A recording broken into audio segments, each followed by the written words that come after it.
Hello friends, આજે આપણે બનાવીશું ગણેશ ચતુર્થી સ્પેશિયલ ગોળ ચૂરમાના લાડુ. તો ગોળ ચૂરમાના લાડુ બનાવવા માટે મેં અહીંયા લીધો છે ઘઉંનો જાડો કરકરો લોટ. મેં અંદાજિત લોટ લીધો છે. તમે તમારા માપ પ્રમાણે કે તમે તમારા અંદાજ પ્રમાણે જેટલો જોઈએ એટલો લઈ શકો છો. તમારે જે પ્રમાણે બનાવવું હોય એ પ્રમાણે એટલો લોટ લઈ શકો છો. એમાં એડ કરીશું થોડું તેલ.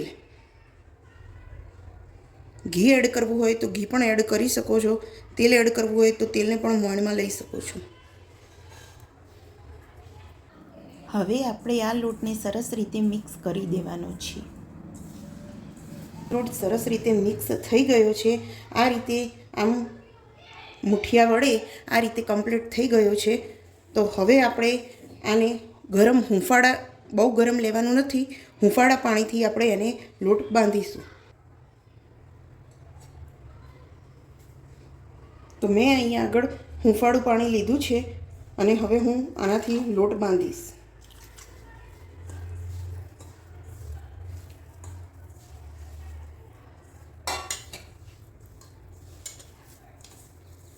જરૂર પડે એ પ્રમાણે તમારે અંદર પાણી લેવાનું છે.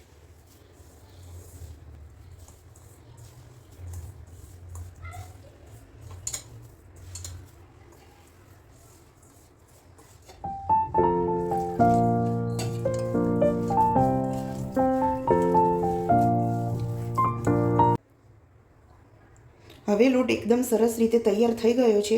તો આપણે થોડો લોટ લઈને આ રીતે મુઠિયા વાળીશું. મુઠિયા વાળીને એને આ રીતે અહીંયા વાળવાનું છે, એટલે સરસ રીતે મુઠિયા ચડી જાય.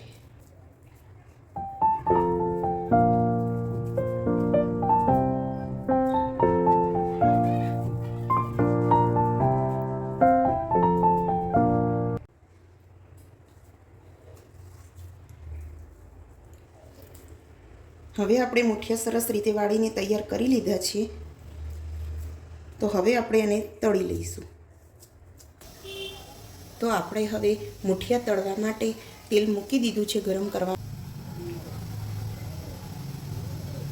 તેલ ગરમ થઈ ગયું છે. હવે આપણે એના મુઠિયા તળી લઈશું. મુઠિયા તળતી વખતે આપણે એટલું ધ્યાન રાખવાનું છે કે ગેસની ફ્લેમ છે એ મધ્યમ આંચ ઉપર રાખવાની છે અને બ્રાઉન કલરના થાય, ગોલ્ડન બ્રાઉન કલરના ત્યાં સુધી તળવાના છે, જેથી કરી સરખા ચડી જાય. હવે આપણા મુઠિયા ગોલ્ડન બ્રાઉન કલરના થયા ત્યાં સુધી તળાઈ ગયા છે. હવે તળાઈને તૈયાર થઈ ગયા છે. તો આ રીતે આપણે એને ભાગીને કટકા કરી લઈશું અને પછી એને મિક્સરમાં ક્રશ કરી લઈશું.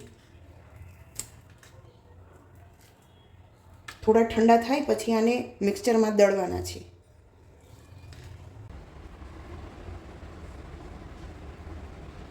હવે આપણે મુઠિયા ભાગીને સરસ રીતે તૈયાર કરી લીધા છે. તો હવે આપણે એને મિક્સચરમાં દળી લઈશું.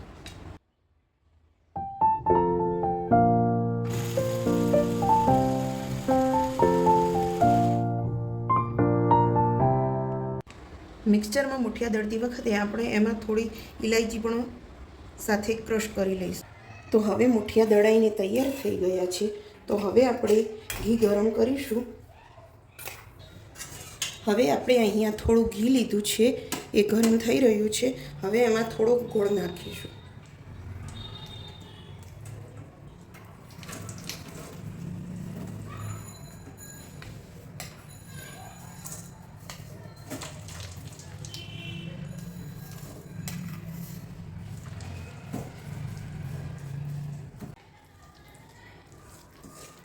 તો આપણે અહીંયા જરૂર પ્રમાણે ઘી લેવાનું છે અને જરૂર પ્રમાણે ગોળ લેવાનો છે. અહીંયા કોઈ પાયો કરવાનો નથી, પણ ગોળની અંદર ઓગળવાનો છે.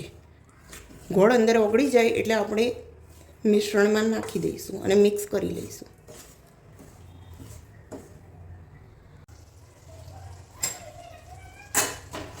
તો આપણે અહીંયા ગોળ ઓગળી ગયો છે. તો હવે અહીંયા આગળ આપણે આ મિશ્રણમાં નાખીને મિક્સ કરી દઈશું.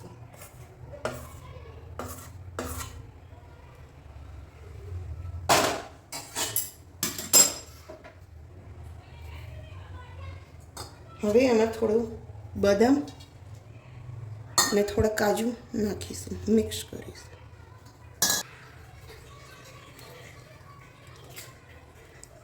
હવે આપણે આને સરસ રીતે મિક્સ કરી લઈશું.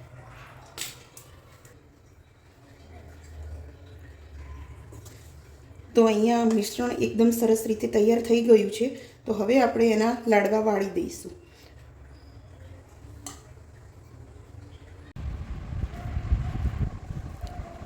તો હવે આપણે લાડવા આ રીતે વાળીને તૈયાર કરી લઈશું.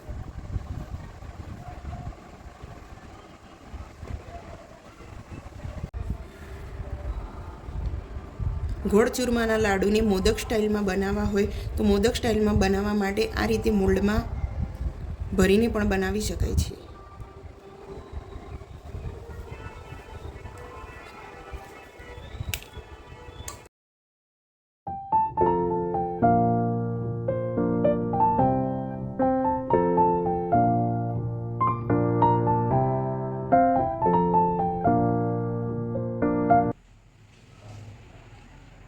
તો અહીંયા આપણે ગોળ ચૂરમાના લાડુ બનાવીને તૈયાર થઈ ગયા છે.